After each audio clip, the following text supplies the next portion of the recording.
Hello everyone. Have you ever went to do one thing and an hour later you're still doing other things? Yes, that's kind of my life. I went upstairs to get my coffee so that I can come down here and do my video downstairs.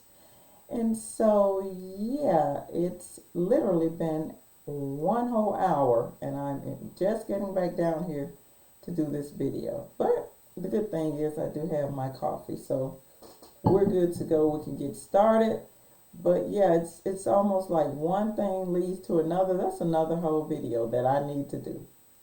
As a parent, as a busy black woman, just doing things and keeping it moving. I went up there to do the coffee. I had my youngest daughter who had a party, so a Halloween little get together last night. So yeah, the kitchen wasn't the way I wanted it to be because they already know, all the children know that. I love for my kitchen sink to stay clean, but I start moving around doing that stuff, cleaning up the kitchen. Then I look out the window and I want to check on the dogs. Let's go outside and see what they're up to. Okay, let's give them a little bit more water. Let's do, and I open up the house, the front door, and I'm out. It's outside, and I want to see what's going on out there, and it's cool out there, and a whole lot of things that just take place. And literally an hour later, I am now back down here to get going on my video. But yeah, that is another video for another day. So we are here to do the week 4 budget recap for the month of October and to do the week 5 budget projection. So that means we had one more Friday left in the month of October. So we are here to do that and get that going. So I do have my paper here. We're going to go back through our budget recap. And the budget recap goes from October the 23rd through October the 29th.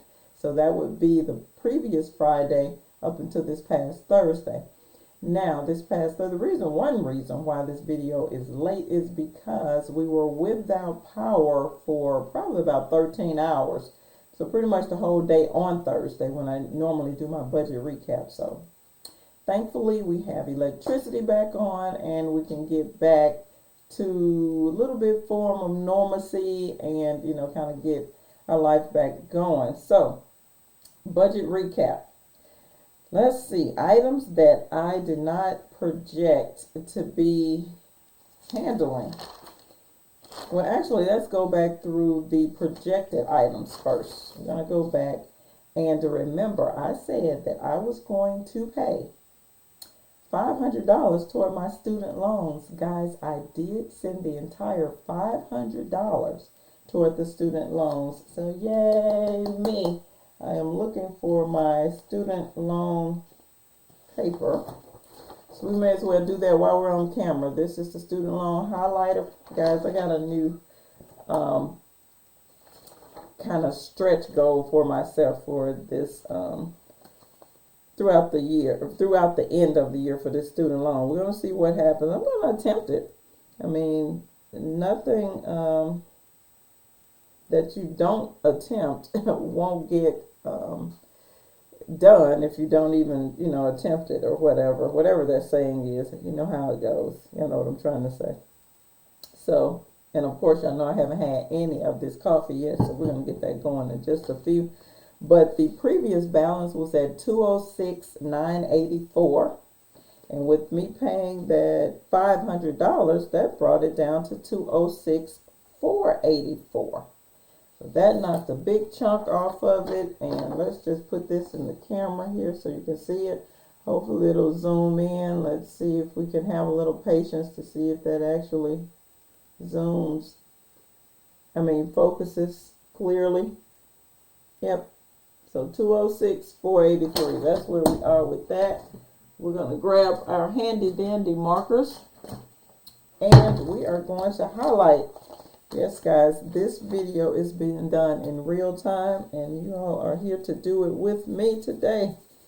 So as you can hear, my little marker going across that very next line, which is a positive thing. We're always wanting to decrease our expenses and our balances on these nagging accounts. So yeah, that's my little pink line. I decided to change the color up a little bit and use the pink line. So we're down to 206,484. So I did do that.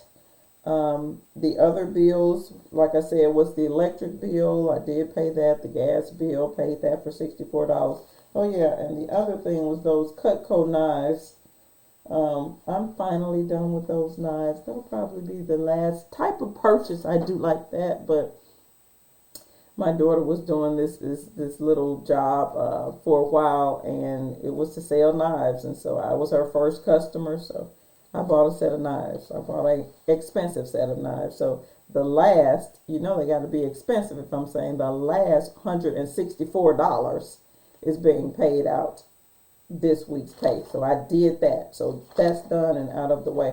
Now let's get down to the items that were not projected in this budget recap. I did pay a relative's cell phone bill for $36.85. I moved $10 to my son's savings account. I think that was part of his birthday money. I'm not even sure why I did that, but I just like to go back through my account. This is what I do to gather my budget recap information, just in case you guys are looking for a little tidbit of information on how to do your recaps. I go back through my log for my checking account, that bills checking account or operational account where I pay my expenses and bills out of. I go back through that from that date that I got paid, which was October the 23rd, all the way up to the following Thursday. So we're doing the recap from the payday to the Thursday before the next payday, which makes sense. So I look for all those dates, and if there are items that were either added to my account or deducted from my account, those are the items that I put down on this sheet as part of the recap. So yeah, we had the cell phone bill, we had the $10 moved to my son's account. I had to buy a windshield wiper for my vehicle. Windshield wipers are so expensive, or maybe it's just expensive for my type of vehicle, I'm not sure. That windshield wiper was $32.09. Yeah, one windshield wiper. Yes. And like I already said, that last payment on the knives for $164. So that's pretty much it for my recap information. Oh, and also I always like to tell you where I got that money from. The cell phone money was that extra cushion money that I leave in that bills checking account. So that's where that came from. The $10, same place. Actually, all of these items came from the monies that were currently in that bills checking account. That's why I leave the cushion there, guys. So that's a lesson learned. You want to never actually drain your accounts bone dry, because you never know. It may be little things like this where you could, help a person, bless a person by doing something for them, paying a bill for them, whatever the case may be. And you do not have to ruffle the feathers of your existing budget that you have in place. So that's where those items came from, and that's that tidbit of information for today. We're gonna take a sip of this coffee because that is the reason why I went up there to get it. All right, it's early and it's cool here, guys, and that's why I got my hoodie on. And of course, for those who have been following me, you know that I am an Alabama fan, and that's why you see the flag in the back. I still haven't gotten this front-facing thing together with shoulder to look over and, where to link videos, but I'm getting there. I am getting there. But yeah, as you can see, the Alabama flag is there, and then I have on my nice little Alabama hoodie. So yeah, that's what's going on. Today is Saturday, and it's also Halloween, so happy Halloween to those who celebrate Halloween. But the Crimson Tide will be playing the Mississippi State Bulldogs tonight, so yeah, I wanted to get all recording out of the way so that I can chill out this evening and watch the game. So that's that. Let's see, what else do we have going on? All right, so now week 5 budget projection. We're going to go on and put that into this video, because for those who have been watching some of my videos, you already know what week 5 is about. Hey, hey, hey, no bills, no expenses, and that kind of thing is projected for a week 5 paycheck, because I set up my budget where I pay all of my expenses in 4 weeks. Because I do receive a pay every Friday. I pay it in 4 weeks because there is not a 5th Friday in every single month. And I operate from a monthly standpoint as it relates to paying bills and expenses, because they come on a monthly cycle. You receive your bills or your expenses monthly. Most companies are expected to be paid out monthly. So why not create your budget based around a monthly point of view? So most months only have 4 weeks. So therefore I cram all the expenses and all that good stuff into 4 weeks. So every time there is a 5th week, I get to do what I want to do with that pay, in essence I do. But this week I got some hefty things that I'm going to have to do. I received the email on yesterday that indicated that, and I'm not sure if I've told you guys already. I'm probably going to start doing a separate video on this, but I am refinancing this house. So that is why I have kind of switched gears, and I know people will say, hey, you need to pay this debt off and pay this debt off first and pay this expense off first. All of it is debt to me, and I want it all gone. So if you were looking at some of my videos, maybe a couple of months or 3 or 4 months ago, I was focusing on the mortgage. I was paying lump sums on the mortgage because the student loan is in that forbearance or don't pay until January 2021, which they're probably going to extend that, guys, for those who do have student loans. So just keep watching the news as it circulates around that topic. But so now I've switched gears because I'm doing a refi. And of course, anybody that has a home with a refi, they are going to tack on some closing costs, some appraisal fees, some this and that. I really do not care for how the mortgage process is structured, but I need to do this refinance and get this thing down to a lower interest rate, amongst other things, so that I can move forward paying that off. But yeah, so now I've switched gears because they're going to add more money back to my mortgage balance. And so with me, I just didn't even want to deal with that. Paying extra toward it, then turn around and they're adding more money back to it. So now, switch gears, back to the student loan. That's what I'm focusing on. Speaking of the student loan, I have a hefty goal that I am going to try to achieve. I'm going to work real hard, guys, to try and get this done. That may even mean that the children ain't going to even have Christmas. Nothing. Ain't nothing going to be going on but trying to pay this hefty challenge. I don't know why. I was just sitting up here looking at other people's videos. They were talking about student loans and how they were struggling with them and they're so tired of them, and I am definitely one of them. I'm not struggling to make the payments, but I am so, hear me guys, so tired of this student loan. So I done made myself like a big old goal, because y'all know it's only 2 more months left before the end of the year. I have started another student loan sheet. As you can see, this one is brand spanking new here. It has 1 highlight at the bottom. Remember, the balance on the student loan is $206,484. I want to try to get this thing down under $200 by the end of the year. That means I need to try and find $6,000. That's why you see this here. Let's see if it'll focus so you can see that. Come on, camera. These cameras aren't worth anything, guys. 6,484. And then she drops the mic and leaves. Yes, that's what I'm trying to do.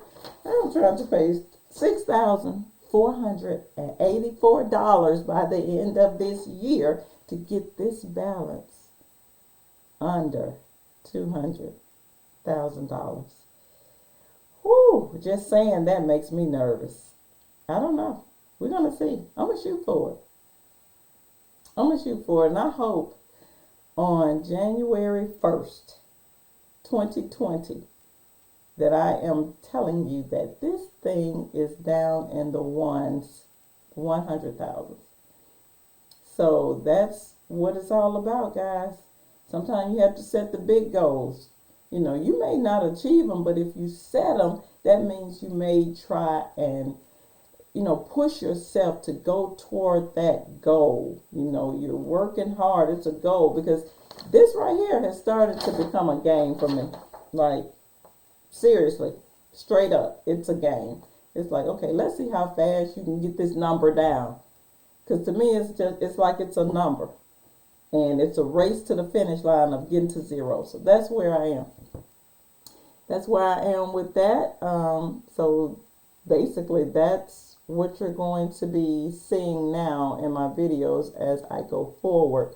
You're going to see that spreadsheet there, or that highlighting chart or debt-free chart, or however you want to look at it, or whatever you want to call it. So yes, guys, so keep me motivated. Leave some comments in the comment section below, because this is about to be major.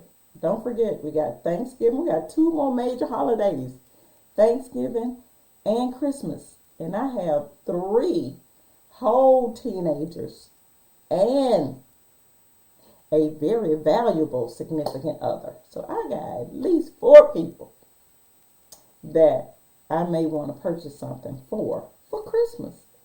So this is about to be real crazy, y'all. Real crazy. So I'm going to be looking for overtime at work, just whatever. But the reason why I think it's more of a challenge for me, now that we're sitting here talking about it, because I am that saver. So it'd be like, oh my goodness, okay, you got $500 worth of overtime this week on your pay. Do you want to pay it towards student loans, or do you want to put it in savings? I'm going to be honest, guys. 9 times out of 10, that money goes into my savings account. So I got to get that mindset. I got to get rid of that mindset. I got to not think like that. I got to do a mindset shift. Okay? So that's where we are for this week. And I want you guys to come along on this journey with me, because it's definitely going to be a journey. So this is Dr. Mommy Budgets. And, oh yeah, one last thing. I have a note on my paper here. It's daylight savings time today. So before you go to bed tonight, please set your clocks back an hour. Remember, we fall back. So during the fall season, you set your clock back. And in the spring, you spring forward. So you set your clocks up an hour. That's how I remember. So this is Dr. Mommy Budgets, where we dream big but start small around here. And I will see you in the next video. Peace.